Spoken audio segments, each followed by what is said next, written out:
Hello everyone, यो भिडियोमा चाहिँ हामी एन्थ्रोपोलोजीको युनिट 2 जहाँ चाहिँ हेल्थ रिलेटेड थ्योरिज र मोडल्सहरूको बारेमा हेर्ने प्रयास गर्छौँ र हाम्रो यो थ्योरिज हेर्नुभन्दा अगाडि चाहिँ हाम्रो अरू कन्सेप्ट्सहरू छ जहाँ मोटिभ भनेको निड, वान्ट, ड्राइभ्स, इम्पल्सेसहरू हुन् भने गोल्सहरू भनेको चाहिँ कुनै पनि एउटा एक्सन्सहरू गरिन्छ just for the reward, hope for the reward towards which motives are directed. र मोटिभ र मोटिभेसन भनेको चाहिँ फरक छ। मोटिभेसन एउटा इन्टर्नल प्रोसेस हो जसले गर्दाखेरि एक्सन कज गराउँछ भने त्यसलाई मोटिभेसन भनिन्छ भने निड्स भनेको चाहिँ just they are the wants, drives. अनि motivation is the heart of learning and powerful factor in learning, यो त थाहा भएकै कुरा हो। जहाँ चाहिँ मोटिभेसनमा चाहिँ एक्सन जहिले पनि युज हुन्छ भन्ने कुरा चाहिँ थाहा पाउनु होला। र मोटिभ्सहरू निड्सहरू हुन् जुनलाई चाहिँ हामीले दुईटा तरिकामा क्लासिफाई गर्न सक्छौँ, एउटा प्राइमेरी मोटिभ, अर्को सेकेन्डरी मोटिभ्स। प्राइमेरी मोटिभ्स भनेको चाहिँ बायोलोजिकल, साइकोलोजिकल मोटिभ्स हो, जस्तै hunger, thirst, sex, sleep, rest हुन् जुन चाहिँ इनबर्न छन् भने सेकेन्डरी मोटिभ्स भनेको चाहिँ साइकोलोजिकल, सोसियल मोटिभ्सहरू हुन् which are needed for belongingness, security, recognition, self esteem, for power and achievement है। अब मोटिभ्स चाहिँ प्राइमरी र सेकेन्डरी भए, त्यसरी नै मोटिभ्स चाहिँ इन्टर्नल र एक्सटर्नल पनि हुन सक्छन्। इन्टर्नल भनेको चाहिँ every human being, it is the need that every human being experiences. External चाहिँ it indicates the presence of specific situation where needs arise. यो इन्टर्नल र एक्सटर्नल एज इन आफू भित्र हुने र बाहिर हुनु भन्ने बुझ्छु मैले चाहिँ। अब मोटिभेसन म एकदमै रस गरेर बरु थ्योरिजहरूलाई बढी एक्सप्लेन गर्छु है। र मैले सबैभन्दा युज गर्ने अथवा लेखिरहने ऊ चाहिँ यो हो, motivation may be defined more formally as a psychological of internal process. यो चाहिँ एउटा इन्टर्नल प्रोसेस हो which is initiated by a need which leads to activity. पहिला यो चाहिँ एउटा इन्टर्नल प्रोसेस हो just which is initiated by a need, internal process initiated by a need which leads to activity. र motivation leads to behaviour. अनि हामीलाई motivation चाहिँ अब हाम्रो इन्टेन्सन्स अनुसार हुन्छ नि त, इन्टर्नल प्रोसेस जहाँ चाहिँ हाम्रो यो इनिसिएटेड बाई निड्सहरू छ नि त। निड्सहरू चाहिँ हामीलाई के सफाइस गर्नलाई हुनसक्छ भन्दाखेरि हाम्रो आफैले सेट गरेको सेल्फ एस्टिम, एफिलिएसन अथवा कग्नेटिभ ड्राइभ, त्यस्तोले हामीलाई ड्राइभ गरिरहेको हुन्छ। अब हेल्थ बिलिफ मोडलमा चाहिँ यति धेरै मोडलमा चाहिँ म सुरुमा हेल्थ बिलिफ मोडल भन्न गइरहेकी छु।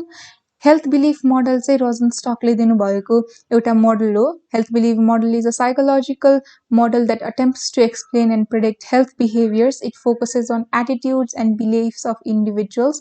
It was developed in 1950s and updated in 1850s.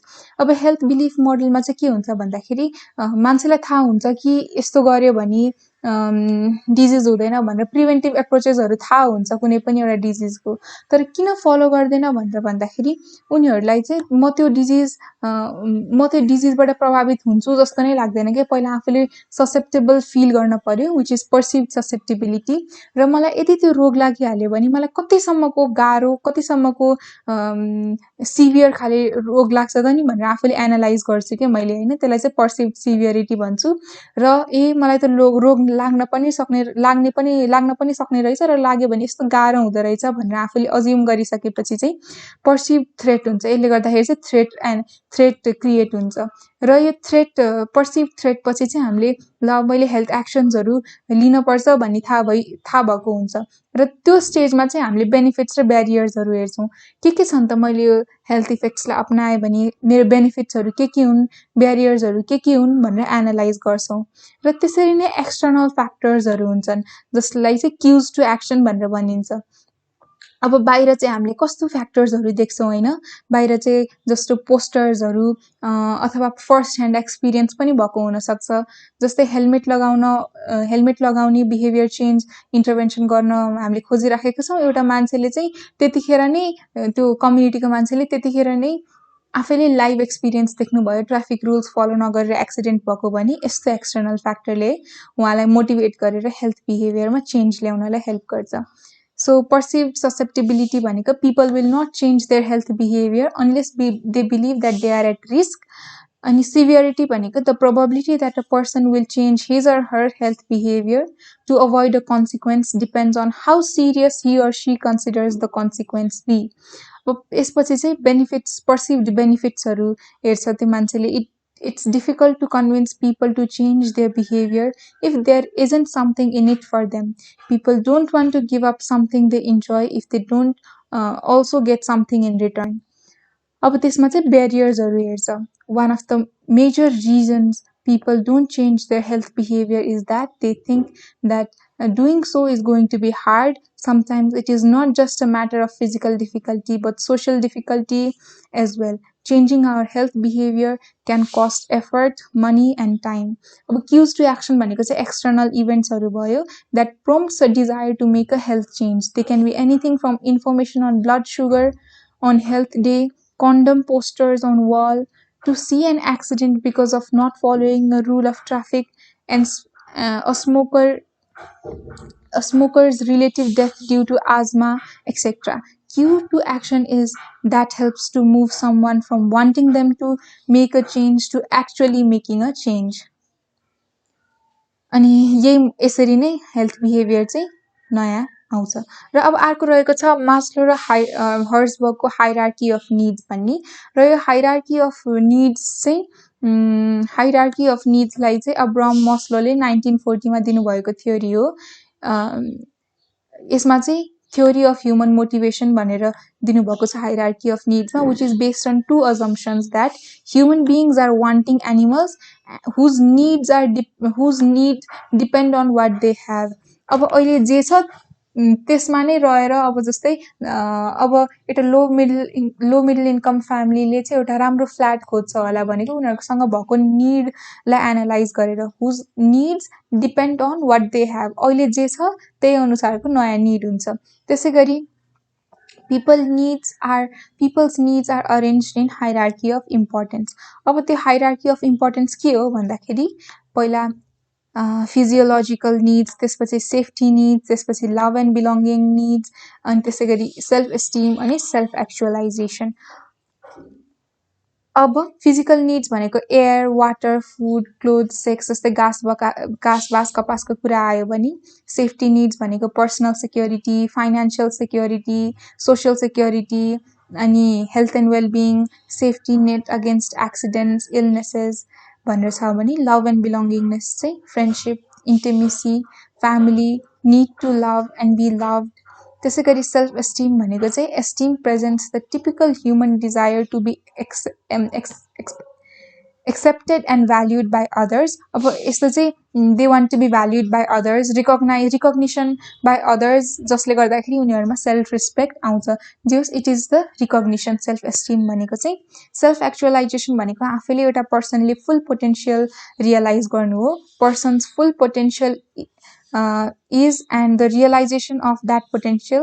One individual may have the strong desire to become an ideal parent.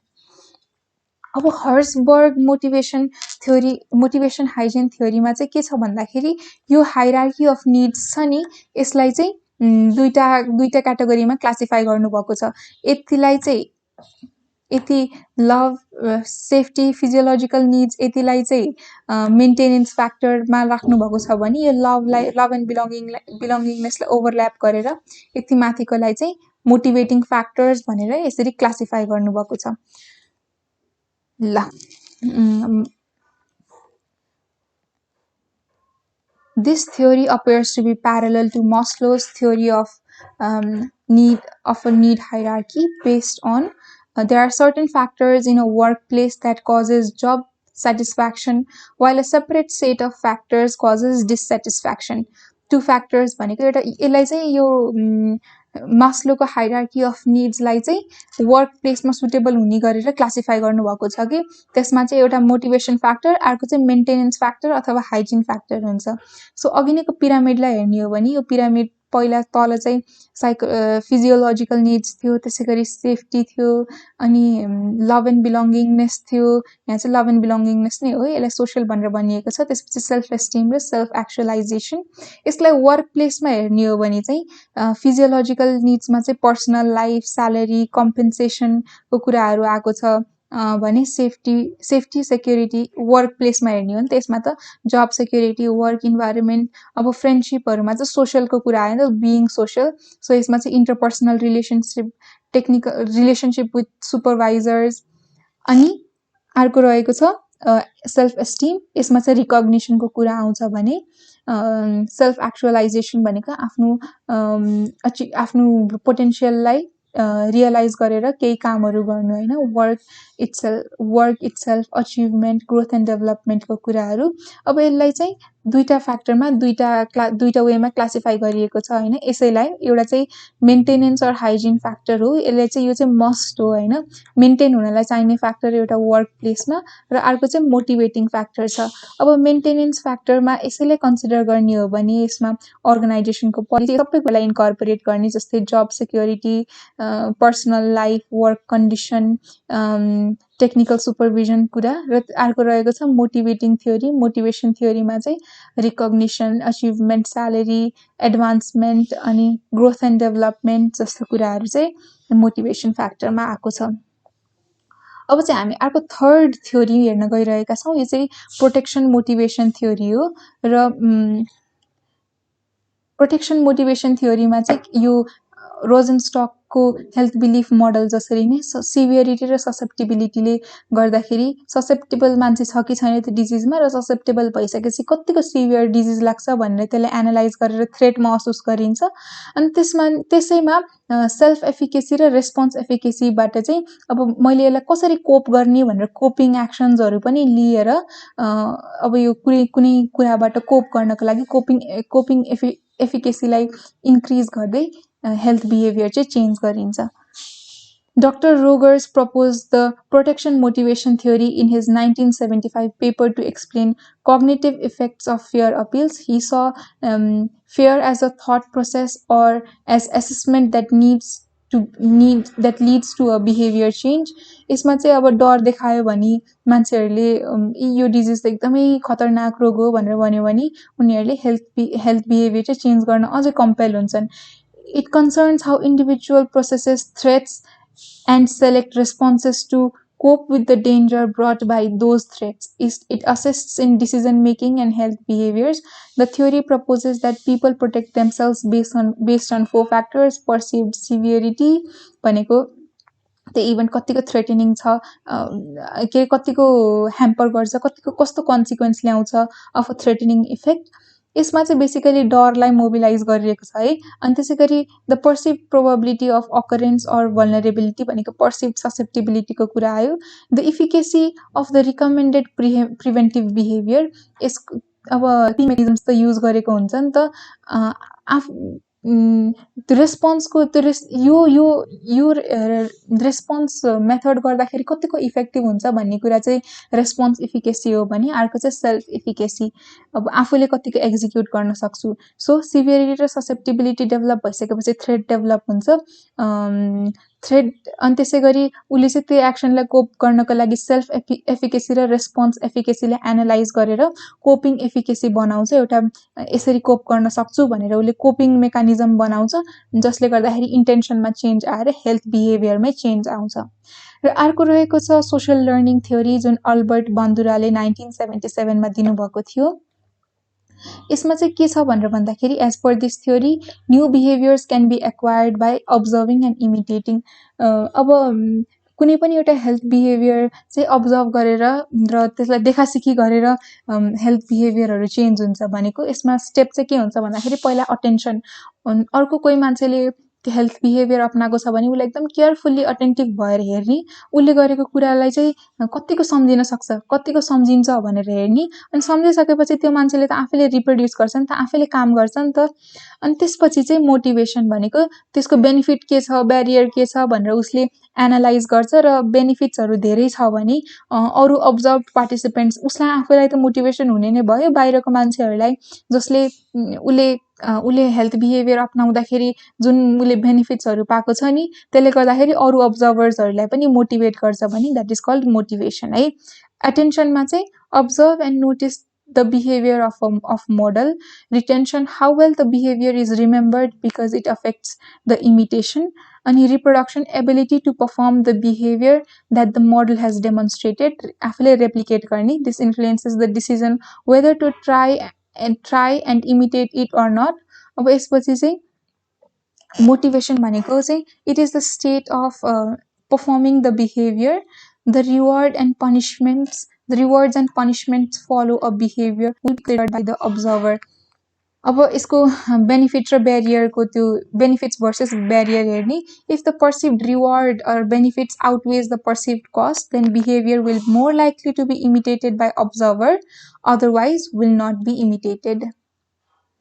So यसमा चाहिँ के छ, पहिला अटेन्टिभ भएर हेर्छ, अटेन्सन, रिटेन्सन, रिप्रोडक्सन र मोटिभेसन. अनि अर्को रहेको छ ट्रान्स थियोरिटिकल मोडल. यो चाहिँ एउटा मोडल नै हो, यसमा इट्स नट अरू पनि मोडल त मोडलै हो नि, तर यसमा चाहिँ के छ भन्दाखेरि साइकल छ. यो चाहिँ एउटा थ्योरी भन्दा पनि मोडल हो भनेर भन्छ, जुन चाहिँ साइक्लिक प्रोसेस अथवा स्पाइरल प्रोसेसमा जान्छ. के हुन्छ भन्दाखेरि पिपलहरू चाहिँ एउटा पिपलहरूको चेन्ज एकैचोटि आउँदैन, चेन्ज ल्याउनको लागि टाइम लाग्छ. र यो जति पनि स्टेप्सहरू छन् नि, तिनीहरू चाहिँ एउटा लिनियर प्रोसेसमा नगइकन साइक्लिक अथवा स्पाइरल प्रोसेसमा जान्छ भनेर ट्रान्स थियोरिटिकल मोडलले भनेको छ. It says that people move through a series of stages when modifying behavior for change. The model is composed of constructs such as stages of change, processes of change, level of change, self-efficacy, decisional balance. Change is a process involving progress through a series of stages. अब stages चाहिँ के छ भन्दाखेरि suppose एउटा मान्छे यहाँ छ है, एउटा मान्छे चाहिँ रन गर्छु ल म दौडिन्छु भनेर बसेको, के अरे दौडिने एउटा केस छ भने, एउटा मान्छे भर्खरै 10 to 5 जब गर्ने मान्छेलाई ल दौड्यौ भनेर भन्दाखेरि त खासै मान्दैन नि त. So he is in that precontemplation phase भनेको ऊ चाहिँ हि इज नट रेडी के, मैले भ्याउँदिनँ यताउता भनेर टारिदिन्छ होइन. अनि उसलाई चाहिँ उसले त्यो हेल्थ बिहेभियर अप्लाई गर्नको लागि त्यति धेरै मान्दैन, त्यति मान्दैन. त्यसपछि अर्को स्टेज आउँछ कन्टेम्प्लेसन फेज, कन्टेम्प्लेसन स्टेज. अब कन्टेम्प्लेसन स्टेजमा चाहिँ हि इज गेटिङ रेडी. अब उसले चाहिँ म दौडिनँ भने मलाई ओबिसिटी हुने चान्सेसहरू छ, मेरो फिजिकल इनएक्टिभिटी भयो भने त मलाई यति धेरै रोग लाग्दो रहेछ भनेर उसले रियलाइज गर्छ भने त्यो स्टेजलाई चाहिँ कन्टेम्प्लेसन स्टेज भन्छ. र यसमा चाहिँ उसले रेकग्नाइज त गर्छ, एक्सन चाहिँ लिइसकेको हुँदैन क्या. So he is getting ready. यहाँ चाहिँ नट रेडी, यो चाहिँ गेटिङ रेडी. कन्टेम्प्लेसन फेज चाहिँ गेटिङ रेडी. अब प्रिपरेसन स्टेजमा चाहिँ ल अब म गर्छु भनेर उसले एकदम प्रिपेयर भएर एक्सन्सहरू लिन थाल्छ कि एक्सन्सहरू लिनलाई अलिकति भने नि स्टेप्सहरू इनिसिएट गर्छ. त्यसपछि चाहिँ आउँछ एक्सन फेज. एक्सन फेजमा चाहिँ उसले चेन्जेसहरू ल्याएको हुन्छ होइन. अनि त्यसपछि आउँछ मेन्टेनेन्स फेज. मेन्टेनेन्स स्टेजमा चाहिँ के हुन्छ भन्दाखेरि उसले त्यो एक्सनलाई चाहिँ 6 महिनासम्म कन्टिन्यू गर्यो त भन्ने क्वेसन आउँछ कि. र यदि कन्टिन्यू गरेको छैन भने ऊ फेरि ब्याक टु दिस मोडल है यता पनि जान सक्छ. अथवा होइन उसले एकदमै धेरै बेनिफिट्सहरू देख्यो, ब्यारियर्स र बेनिफिट्समा उसले बेनिफिट्स धेरै देख्यो भने ऊ चाहिँ अब कहिले पनि यो पछाडि डाइरेक्सनमा नफर्किने गरी टर्मिनेसन फेज भनेको यतातिर नफर्किने र अगाडितिर जाने भनेको पुरानो हेल्थ बिहेभियरलाई टर्मिनेट गर्ने स्टेजमा पुग्छ के. So this is all about transtheoretical model. यसमा स्टेजेस अफ चेन्जमा प्री कन्टेम्प्लेसन स्टेज छ, which is not ready stage. People are not intending to take help and take actions and are unaware about their problematic behavior. Contemplation ma chai getting ready stage ho. People start to recognize their problematic behavior and start to look at the pros and cons of the behavior. Preparation ma chai ready phase ho. People are intending to take actions physically and mentally, thus beginning to take steps towards behavior change. Action ma chai people have made specific obvious modification in problematic behavior or acquire new healthy behaviors. Maintenance ma chai sustain that activity for at least 6 months to prevent the relapse. Ani termination bhaneko individual have zero temptation and build confidence to not to return to their previous behavior. So यो चाहिँ के हुन्छ भन्दाखेरि यो progression चाहिँ linear हुँदैन, कस्तो हुन्छ साइक्लिक अथवा स्पाइरल हुन्छ. This process is based on individuals decision and mental states. Stage specific interventions is the most effective change category. General goal of any intervention should be to advance the individual to the next stage of change. अब के हुन्छ यहाँ चाहिँ के भएको छ अगाडि र पछाडि फर्किएको छ हैन सो it can change के so it is not linear, it can change and it can become spiral which can go front and back and then front त्यसपछि जस्तो नि हुन सक्ने भयो. अब हाम्रो लास्ट यो सिलेबसमा कभर गर्ने लास्ट भनेको चाहिँ last theory health behaviour theory भनेको theory of planned behavior छ. अब theory of planned behavior मा चाहिँ this theory links one's belief and behavior. It states that attitude towards behavior, subjective norm and perceived behavior control together shape an individual's behavior, intention and behavior. अब यसमा चाहिँ के भन्छ भन्दाखेरि suppose मैले एउटा आइफोन किन्छु भनेर सोचिराखेको छु हैन सपोज एउटा बिहेभियर अथवा त्यो त नभनौं हेल्थ बिहेभियर तिरै जाम सपोज मैले चाहिँ ल म दिनदिनै योगा गर्छु भनेर सोचेको छु भने मैले योगा प्रतिको एटिट्युड कस्तो राख्छु योगा चाहिँ मेरो लागि बेनिफिशियल छ छैन भनेर आफैले एनालाइज गर्छु मैले योगा प्रति के सोच्छु भन्ने कुरा हुन्छ अनि सब्जेक्टिभ नर्म भनेको चाहिँ मैले योगा गर्न थाले भने मेरो सोसाइटीको मेरो बाबा मम्मी छरछिमेकले के भन्छन् भन्ने कुरा एनालाइज गर्छु अब सब्जेक्टिभ नर्ममा चाहिँ बाहिरको सोसाइटीको मेम्बर्सहरुले नि ओहो तिमीले त योगा गर्न थालेछौ भनेर एप्रिशिएट गर्ने अथवा मेरो सोशल प्रेस्टिज इन्क्रिज भयो भने चाहिँ मेरो लाइक्लीहुड इन्क्रिज हुन्छ त्यो बिहेभियर चेन्ज गर्नको लागि र अर्को रहेको छ पर्सिभ्ड बिहेभियरल कन्ट्रोल यसमा चाहिँ यो बिहेभियरलाई चाहिँ मैले कतिको इफेक्टिभ वेमा निभाउन सक्छु त भन्ने कुरा चाहिँ पर्सिभ्ड बिहेभियर कन्ट्रोल अथवा आफूले सोचेको बिहेभियरल एस्पेक्ट हो के त्यो चाहिँ अब यति एटिट्युड सब्जेक्टिभ नर्म र पर्सिभ्ड बिहेभियरल कन्ट्रोल ले चाहिँ इन्टेन्सन सेट गर्छ र इन्टेन्सन सेट भइसकेपछि बिहेभियरमा नयाँ बिहेभियर अप्लाई हुन्छ सो यति नै छ यो अर्को चाहिँ सिलेबसमा छैन हेल्थ बिहेभियर मोडल चाहिँ म यति नै भन्न चाहन्छु थ्यांक यू सो मच